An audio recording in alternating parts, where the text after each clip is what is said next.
Hey, thanks for dropping by. 'Tis I, Julian Kai. Is that going to catch on? Episode 2 is already feeling a bit cringy. We'll see. So in the last video we had a little rummage through one of my boxes of Polaroids. So today I thought we'd have a little look at some of my favourite Polaroids. So the photographs we're going to look at today were predominantly shot on a Polaroid SX70. So this beauty. Now I have a bit of a love-hate relationship with this camera, and the photographs I've taken with it over the years have been very hit and miss. And this is due to a number of reasons. One of them was that I was shooting very early experimental Impossible Project film, which was very experimental at the time. Also because at the beginning I hadn't had the camera refurbed, and since then I've had that sent off and stripped down and rebuilt, and it's been a lot better since then. And also the film from Polaroid, as they're now called, has become much more stable and much cleaner results, less exciting results though, I should say. But also user error. This is a constant learning curve shooting with this camera. It's full auto, no manual control, so I really can't nail in what I want. So it's kind of in the hands of the gods as to what you get, the weather, the light, the sunshine, whether the frog tail works to shield the film. Many reasons to get random results. But as we'll see, also some really lovely results. So let's take a look at some of the photos. Okay, so let's look at these photos. So I did want to say actually that for context, when we're looking at these photos, Polaroid have recently released a number of new cameras. I think at least a couple of new cameras. They've got their Pro model, which is the Polaroid 1, 2. I mean, I should have looked up this information first, shouldn't I, before recording this? Which looks lovely. I mean, it's very expensive. It's about £700 or £800, but apparently it has full manual control, and it's certainly that is the dream as far as I'm concerned, getting a full manual Polaroid camera. But they've also recently bought out something I think they're calling the Polaroid Flip, which is very much cheaper, maybe around £200. And even though it's not manual, apparently you do get manual control via the app, which I think for that kind of saving in money is almost worth investing in and playing around with. I mean, I don't like using cameras that you have to rely on your phone or an app to control, and of course you don't if you use the camera in auto mode. But you know, to get access to manual controls via the app, I'm willing to put up with that if I'm not paying £700 or £800 and only paying £200. So if you can actually get full manual control via the app, that sounds amazing, and I'm certainly going to have to check that out. But there's a lot of stuff out there about this camera, a lot of reviews. They're really pushing it. A lot of the YouTubers are reviewing this camera, and I've seen a lot of stuff about people wanting Polaroid photographs to look better and better. You know, they're judging this camera, they're seeing what sort of results you get out of this camera. Are the colors really spot on? Is it sharp? All this stuff. I'm not interested in any of this stuff. You know, I don't shoot Polaroid because I want accurate colors and sharp images. If I wanted accurate colors and sharp images, I would shoot digital or 35mm or medium format if I wanted to go the film route. I shoot instant film and Polaroid film for a more creative aesthetic, for a flawed aesthetic. So it doesn't have to be accurate. So when we're looking at these photographs, no, they're not sharp. It's Polaroid, you know, it's instant film. The colors might not be accurate. The film might be out of date. You know, some of these photos were taken over 10 years ago. Some of them were taken back in the days of Impossible Project film. So so the film was very experimental. But you got really lovely results. You got happy accidents. You got artistic photographs. I think the day that Polaroid becomes so good that it's just sharp and color accurate, I don't really see the point in spending that kind of money buying it. I mean, I might as well shoot a digital, or as I say, 35mm film. But anyway, So having said that, let's dig into these now. I'm not sure what sort of order I'm going to look at these photos. This is a selection of photos that I've taken on Polaroid using an SX70 Polaroid camera, and I think we're going to go back in time. I think we're going to start with possibly the most recent that I've taken, or not even the most recent, because I think this first one was taken in 2023, so a couple of years ago. But the film has obviously got better and better as far as Polaroid chemistry has gone, and we are going to slowly go back to when the chemistry was a bit hit and miss, but you know, also produce some really lovely artistic results. So let's get stuck in and have a look. So here's a shot.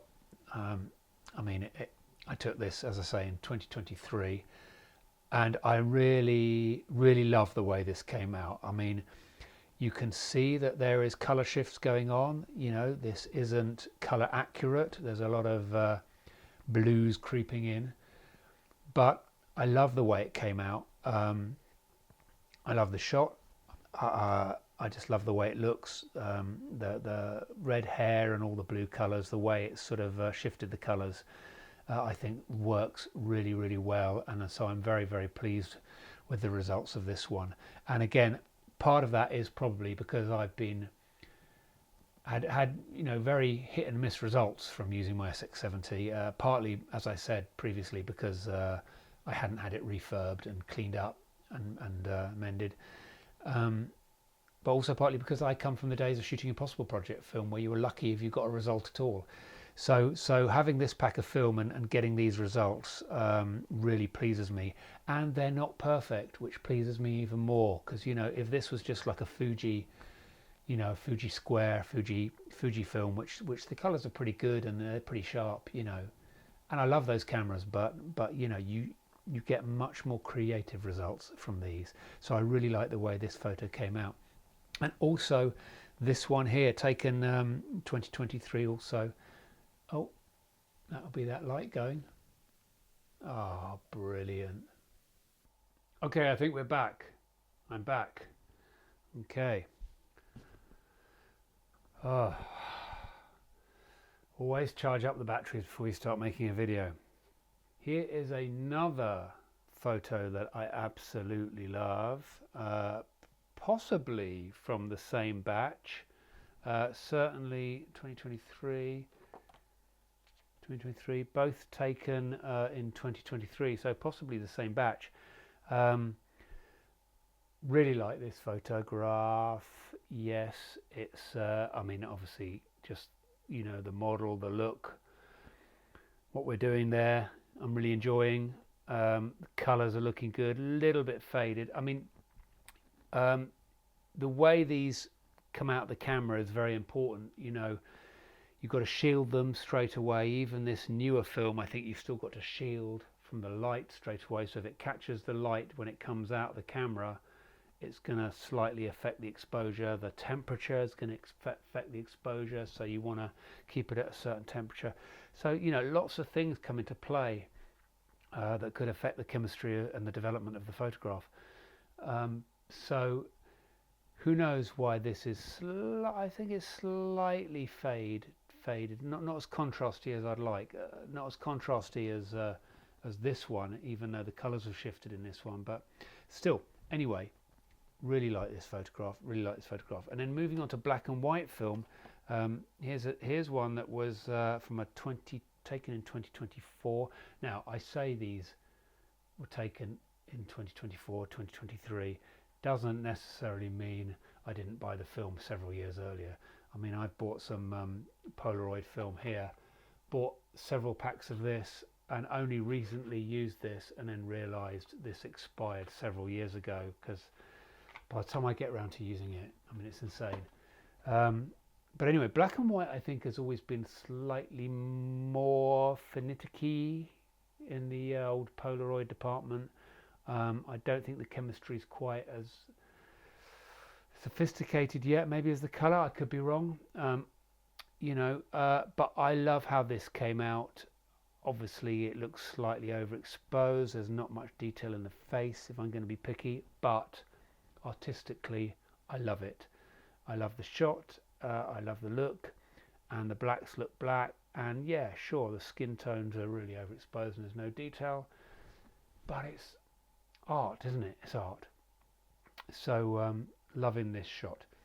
So moving on, we are going to 2020, so we're going further away. Now this again would have been older Polaroid or Impossible Project 2020, so 5 years ago.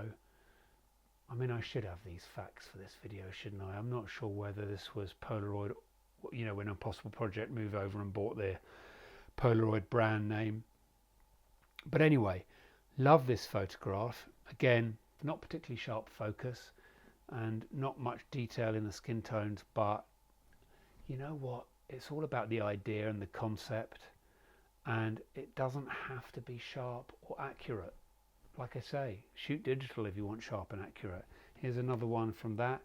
Again, I possibly could have nailed the focus. The SX70 is able to focus much sharper than that, so I'm not quite sure what happened there. Maybe a little bit of camera shake, who knows. The lighting perhaps wasn't bright enough, but really like this shot, really like the shot.